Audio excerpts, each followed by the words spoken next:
당시는 문학평론, 음악평론, 미술평론, 연극평론 따위의 말은 들었어도 설교평론이라는 말은 들어보지 못했다. 설교도 하나의 창작활동이라면 설교평론이라는 것도 생길 법하고 또 실제로 매주 한국의 강단에서 쏟아지는 설교의 편수가 소설이나 시작의 편수보다 많겠지만 설교에는 평론이라는 분야가 도무지 생길 수 없는 이유가 있으니 그것은 설교가 청종할 대상이지 감상할 대상이 아니기 때문이다. 리처드 스펜은 설교도 예술이라고 했지만 그것은 설교에도 독창성과 창작성이 요청된다는 말이지 결코 비평의 대상이라는 뜻은 아니다. 설교란 본문을 정황에 재해석하는 작업이다. 영원히 변치 않는 본문을 수시로 변하는 정황에 다시 해석해주며 옛날에 쓰여진 말씀을 오늘 여기 우리에게 하시는 말씀으로 동시대화하는 과정이다. 본문이야 변함이 없지만 정황은 변하는 것이므로 일정 말기의 설교가 해방의 강격시대의 말들이었고 6.25 대 사회교가 80년대 후반에 그대로 같은 감동을 줄 수는 없는 것이다. 똑같은 본문을 가지고 설교하더라도 산간벽지 교회에서 할 때와 대도시의 셀러리맨들에게 할 때가 서로 다를 것이다. 설교를 성경의 목소리를 부여하는 일이라고 한다면 목소리에는 각자의 개성이 있어 다를 수밖에 없는 것이다. 이 말은 과거의 설교자들은 그때의 소임을 다한 것이며 오늘의 정황에서 옛날의 설교를 거론한다는 것은 때와 장소의 상의가 있다는 것을 전제할 때만 가능하다는 것이다. 그러므로 한국 강단의 회고와 전망은 다만 원칙적인 설교론이나 원리적인 설교신학에 귀착할 때만 가능한 것이라 하겠다. 과거의 설교를 돌아보는 데 있어서 손쉽게 얻을 수 있는 자료는 한국 기독교 100주년 기념 한국 설교대전집이다. 이 설교전집을 학문적으로 분석 연구한 논문들이 많이 있으나 그 중에서도 이운일과 이주섭의 석사 논문은 주목할 만하다. 초기 선교사들이 입국했을 때 이미 신자가 황해도 송산과 평북 의주에 100명 가까이 있었으며 그때 이미 우리말로 번역된 성경책이 있었다. 선교사들의 선교 정책의 하나로서 설교는 교회를 세우는 일에 강조되었다. 설교를 통한 전보육는 한국인에게 좋은 반응을 일으켰고 교회의 양적 발전을 촉진시켰으며 동시에 한국 교회의 기초를 형성하는 기본적 성격을 만들었다. 기독교가 한국에 전래하였을 때는 이미 불교의 설교가 오랫동안 쉬잖아였고 그것도 신상유국에 제한되어 있었으며 유교는 또한 설교가 없는 종교였다. 이런 때 기독교 설교는 한국인의 관심과 흥미용을 사로잡았고 대중계몽운동으로 확산되어 비교적 쉽게 빠른 속도로 서민계층에 그 뿌리를 내리게 되었다. 초기의 설교 내용을 대략 다음 세 가지로 분류할 수 있다. 이런 박한 세상 종말과 결부시킨 개인 구원을 강조하는 내용, 우상타파의 강조, 금유주의용 사상의 강조 곧 금주, 금연축 척반대 계급타파, 동도덕적 쇄신운동. 그러나 3.1운동의 실패 이후로 한국 교회는 심한 좌절감을 경험하게 되면서 설교도 자연히 실도피적인 경향으로 기울어지게 되었고 신앙은 극히 개인적 영혼 구원에 매달린 나머지 타결지향적인 굴곡 현상을 보이게 되었다.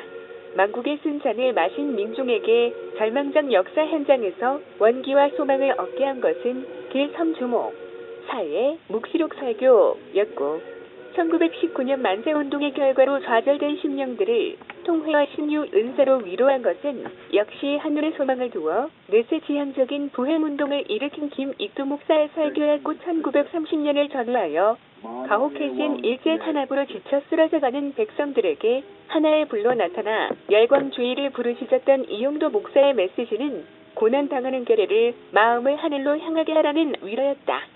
한국 기독교 100주년 기념 한국 설교대전집에 수록된 설교의 시대별 주제 분류는 다음과 같다. 또 한국교회 100년 동안의 설교 항태를 조사해보면 제목설교가 많은 편이며 성서 중심의 설교는 적은 편이다. 더욱이 주의 설교는 아주 적은 것이 특징이다. 현재 6.25를 만난 한국 강단은 일제히 하나님의 심판과 통회의 메시지를 던졌다. 가족과 생계의 일선을 잃은 교인들은 새벽 기도에서 눈물의 호소를 하였고 그것도 부족하여 미증유의 비극에서 허탈한 사람들은 교회 밖의 산속을 헤매게 되었다. 골짜기마다 신비주의적 기도원이 생겼으며 박태선 문선명과 같은 이단 종파가 생긴 것도 1953년이었다. 월남한 교인들과 수복된 서울의 교인들은 폐허의 집담 위에 교회를 세웠으니 한동안 섭다 하면 교회라는 유행어가 생길 정도로 교회와 교인 수가 급증하게 되었다. 게다가 1970년 이후가 교단은 한결같이 교회의 양적 성장을 지상 목표로 삼게 되었다. 예장 통합은 5천 교회 150만 신도 운동, 예장 합동은 1만 교회 운동, 기장은 2천 교회 운동, 감리교는 5천 교회 100만 신도 운동 등 교세 확장과 양적 성장의 기치를 높이 들었다. 이제 서울은 세계 최대의 교회를 가졌을 뿐만 아니라 기독교 사상 가장 많은 교회를 가진 도시로 기록되었으며 앞으로도 이 기록은 갱신될 가능성이 거의 없다. 제2F번 이슨 세계 20 대교회 X 안에는 한국의 교회가 6개나 들어있다. 교회가 수적으로 증가하면 질적으로 하락한다. 급격히 증가한 교회를 돌볼 교역자를 양산하기 위해 많은 무인가 신학교가 생기게 되었고 따라서 교역자의 자질과 강단 메시지의 질이 저지러하게 되었다. 여기에서 문제되고 있는 설교 철학에 대하여는 주면 관계로 두 가지만 언급하려고 한다.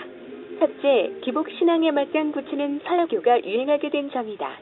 전도의 캐치프레이즈가 옛날에는 예수 믿고 천당 가시오에서 지금은 예수 믿고 축복 받으시오로 바뀌게 되었다.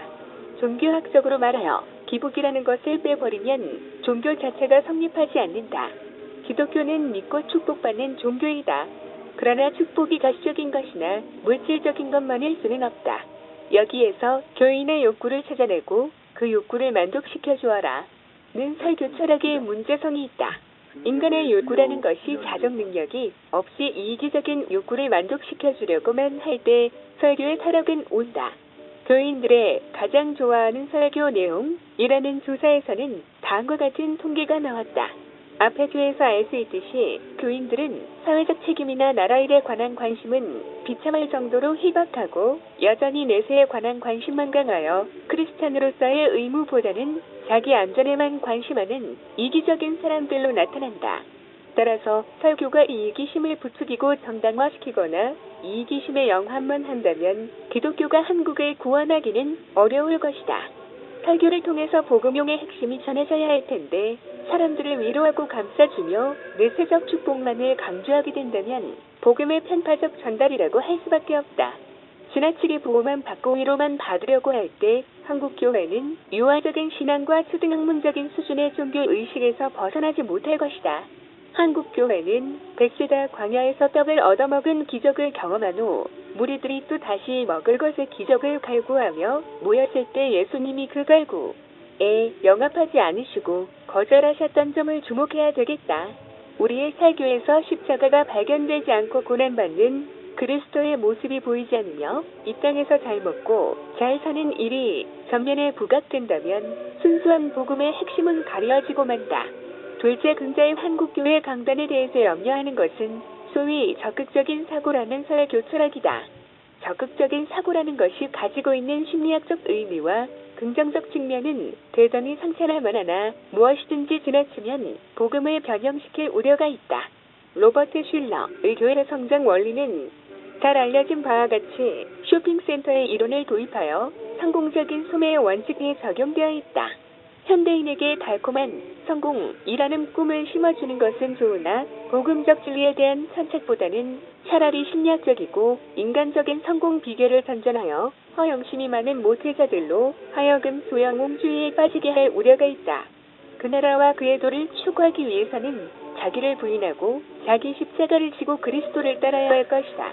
끝으로 몇 가지 제언은 다음과 같다. 첫째, 한국교회 강단은 말씀 중심으로 돌아가야 한다. 성경 구절은 장식으로 한 구절 인용해 놓고 그 구절과는 관계없는 엉뚱한 소리를 해서는 안 된다. 둘째, 올바른 설교 신학이 정립되어야 한다. 그것은 그리스도 중심의 설교를 의미한다. 셋째, 정당한 설교 방법론을 선택해야 한다. 교회 성장이라는 목적 때문에 말씀 중심이 아닌 잡다한 운동들, 즉 경험주의적 신비주의적 방법이나 사회심리학 심층심리학적 방법론이 동원되어 본말이 전도되어서는 안 된다. 넷째, 한국교회 목회자들에게는 설교 횟수를 줄이는 방안이 연구되어야 한다. 강호식 참고문헌 기독교 교육대사전환관 KDA 1987 59 62쪽 목소리 네이버 팝하고 이미지 구글 이미지 김태헌 2018.12